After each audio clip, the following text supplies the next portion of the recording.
What's up guys, I'm back once again to show you some of the hot mods of the week, and in this week's episode we, of course, have a brand new weapon mod, as well as a brand new weapon replacer mod. But to kick things off, we're going to take a look at Pickman painting Retex, and what this mod is going to do is take all of the Pickman gallery pictures in the room and retexture them to have a much more creepy vibe.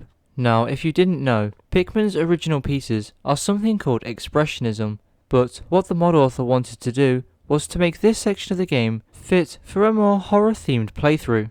Now in my uneducated opinion, Pickman's paintings always seemed a bit underwhelming. I mean, the man is quite literally a serial killer, but at least in my opinion, his paintings look like they've been drawn by a 5-year-old.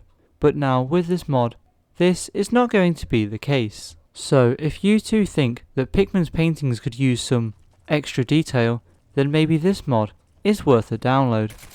And of course, this week's weapon mod is the Sten Mk II, and you can acquire this weapon just behind the Museum of Freedom, just standing there on top of a grave. And in terms of upgrades, you have the choice of 14 receivers, 3 barrels, 4 stocks, 3 mags, 15 sights, 7 muzzles, 2 rear sights, 6 damage options to balance the weapon, and finally 2 conditions. Now this new weapon is not only going to be able to be found at the Museum of Freedom, but is also going to be integrated into the leveled list. Also, this mod is going to feature brand new animations. In fact, these animations are the mod author's first attempt at making animations from scratch. And if that wasn't enough, this mod is also an ESL, meaning it's not going to take up a slot in your mod limit. So if you're looking for an accurate representation of a classic World War II weapon, then look no further. Now Fallout 4 has a lot of junk in it, and I mean a lot of junk. So it's a pity that picking up all these different items sounds pretty much the same. But with this next mod, we're going to be fixing that with jolly item sounds. Now this is what it sounds like picking up junk in the base game.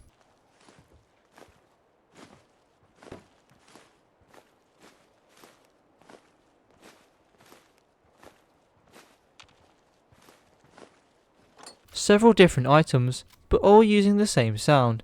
Now this is what that's going to sound like with this mod installed.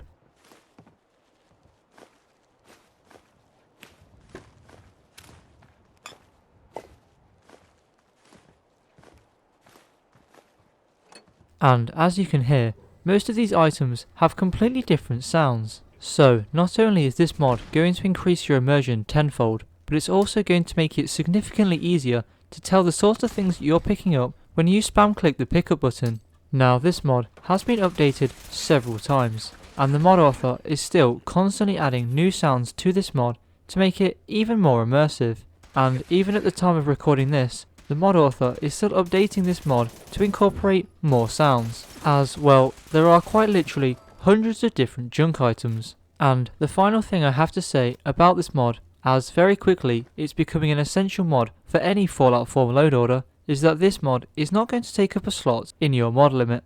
Now all the way back in episode 53, we took a look at the X12 Plasmacaster, and now we have a weapon replacer for said weapon. And of course, the mod that I'm talking about is Plasma Weapon Replacer X12 Plasmacaster, and as the name suggests, what this mod is going to do is replace all of the plasma weapons in the game with the X12 Plasmacaster. And of course, any Plasmacaster found is going to have random attachments. So if you're a bit bored of the vanilla plasma weapons and want something a bit more modern, then maybe this mod is worth a download.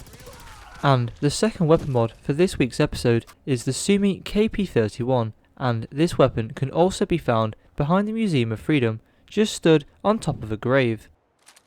And in terms of upgrades, you have the choice of 14 receivers, 3 barrels, 4 stocks, 4 magazines, 15 sights, 8 muzzle options, and finally 6 damage options to balance the weapon. Now just like the Sten, this weapon is not only going to be able to be found behind the Museum of Freedom, but is also going to be integrated into the leveled list. Also, just like the Sten, this mod is also an ESL, so no need to worry about your mod limit. And lastly, just like the Sten, This weapon is another accurate representation of another classic World War II weapon. So if you were trying to create a World War II themed Fallout 4, then these two weapons would be an absolute must. And with that, that's going to wrap it up for this mod, and the video for that matter. I hope you all enjoyed the mods here today, and if you did, don't forget to hit that subscribe button, and I hope to see you all in the next video.